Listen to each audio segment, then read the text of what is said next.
Hi friends అందరికీ good morning. అందరూ ఎలా ఉన్నారు? నేను కూడా చాలా చాలా బాగున్నాను.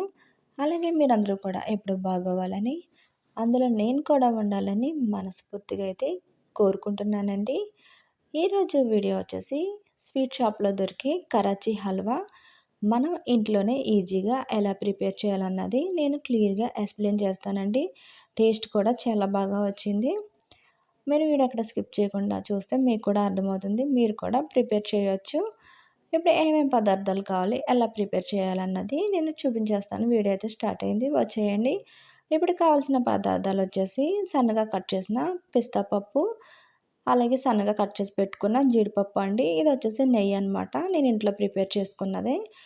ఇది వచ్చేసి ఇలాచీ పొడి అండి. ఇది వచ్చేసి ఫుడ్ కలర్ అయితే కొంచెం వాటర్ అయితే వేసి కలిపి పెట్టానండి.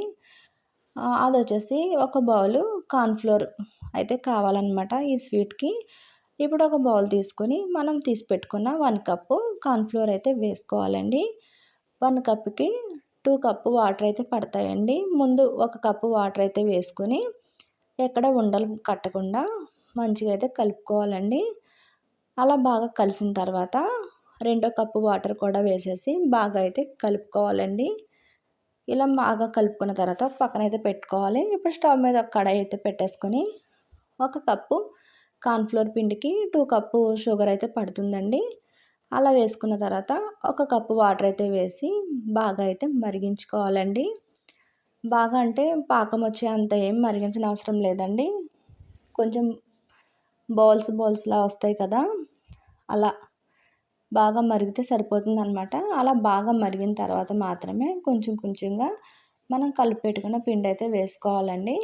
చూసారు కదా, ఇలా బౌల్స్ అయితే వస్తున్నప్పుడు మనం కలిపి పెట్టుకున్న కార్న్‌ఫ్లోర్ పిండి అయితే ఉంది కదా, అది మళ్ళీ ఒకసారి అయితే బాగా కలుపుకోవాలండి. ఎందుకంటే వాటర్ అంతా పైకి వచ్చేసి అడుగుకి పిండి అయితే మళ్ళీ ఉండలాగా అయిపోతుందనమాట. అలా బాగా కలుపుకున్న తర్వాత మనం ఈ షుగర్ సిరప్ అయితే సిమ్లో అయితే పెట్టేసుకొని కొంచెం కొంచెంగా ఈ పిండి అయితే వేసుకుంటూ కలుపుకోవాలండి. అంతేకాదు మనం సిమ్లోనే పెట్టేసుకోవాలి. హై ఫ్లేమ్ పెట్టడం వల్ల అడుగున మాడిపోయి ఉండలైతే కట్టేస్తుందండి, బాగా రాదు స్వీటు. అక్కడక్కడ జల్లలాగా అయితే వస్తూ ఉంటుంది చూడండి. అప్పుడు ఇది ఉడకడం అయితే స్టార్ట్ అయ్యిందనమాట. ఇలా జల్లగా వచ్చేసి అలా ఉండిపోతుందా ఏంటి ఉండలుగా అని అయితే అనుకోకండి. మనం అలా కలపగా మంచి జెల్ టెక్స్చర్ లాగా అయితే వస్తుందనమాట. మీరు వీడియో ఎక్కడ స్కిప్ చేయకుండా చూడండి. చూసారు కదా, ఇప్పటికే కొంచెం థిక్‌గా అయితే అయ్యింది. ఇలా ఉండలు కట్టినట్టుగా ఉన్నా కూడా మనం కలుపుతూ ఉంటే ఒక జెల్ మాదిరిగా అయితే వస్తుందండి. చూడడానికి భలే ఉంటుంది. చూడండి, అప్పుడే థిక్‌గా అయితే తయారైపోయింది. ఇలా సిమ్లోనే ఉడికించుకుని కలుపుకుంటూనే ఉండాలండి. స్టవ్ దగ్గరే ఉండాల్సి వస్తుంది. ఇలా బాగా కలుపుకొని జెల్‌లాగా అయిన తర్వాత ఇప్పుడు మనం తీసి పెట్టుకున్న నెయ్యి అయితే కొంచెం కొంచెంగా అయితే వేసుకుంటూ మళ్ళీ కలుపుకుంటూ అయితే ఉండాలండి. చూసారు కదా, ఒక స్పూన్ వేసాను, కలిపాను, మళ్ళీ ఇంకొక స్పూన్ వేసుకుంటున్నాను, మళ్ళీ కలుపుకుంటున్నాను. ఇలా చేయడం వల్ల మంచి టేస్ట్ అయితే వస్తుందండి. కొంచెం నెయ్యి ఎక్కువే పడుతుంది మనం స్వీట్స్ చేస్తే. ఇలా వేసుకున్న తర్వాత ఇప్పుడు మనం దంచి పెట్టుకున్న ఇలాచీ పొడి ఉంది కదా, అదైతే వేసేసుకుందామండి. తర్వాత మనం కలిపి పెట్టుకున్న రెడ్ కలర్ అయితే ఉంది కదా, అది కూడా వేసేసుకోవాలి. ఇప్పుడు వచ్చేసి కట్ చేసుకున్న జీడిపప్పు కూడా అయితే వేసేసుకోవాలండి. పిస్తా అయితే ఇప్పుడు వేయకూడదు.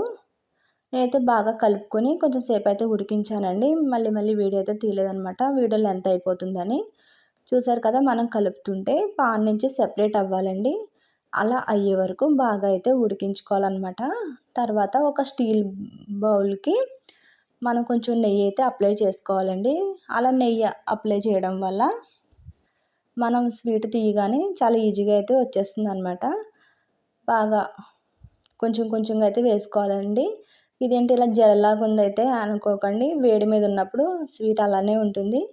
చల్లారిన తర్వాత చూపిస్తాను చూడండి. అలా బాగా సమానంగా స్ప్రెడ్ చేసుకున్న తర్వాత మనం కట్ చేసి పెట్టుకున్న పిస్తా పప్పు అయితే వేసుకొని అది కొంచెం అంటుకునేటట్టు ఇలా అయితే స్ప్రెడ్ చేసుకోవాలన్నమాట. స్వీట్ అయితే ఇంతేనండి. కాకపోతే ఇలా చేసిన తర్వాత ఒక 2 అవర్స్ అయితే అలా వదిలేయాలండి. బాగా చల్లారాలి.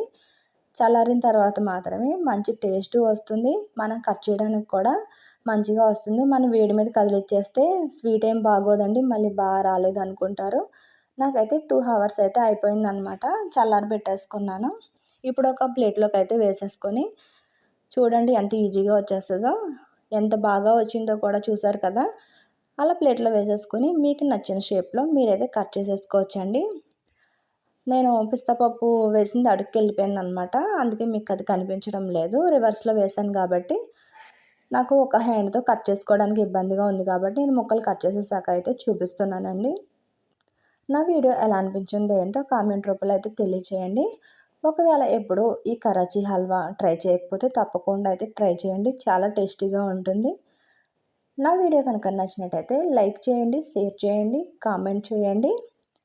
కొత్త వాళ్ళు ఎవరైనా నా ఛానల్ చూస్తున్నట్టయితే సబ్స్క్రైబ్ అయితే చేసుకోండి. ఇంతవరకు నా వీడియో చూసిన వాళ్ళందరికీ చాలా చాలా థ్యాంక్ యూ అండి. Thank you for watching friends.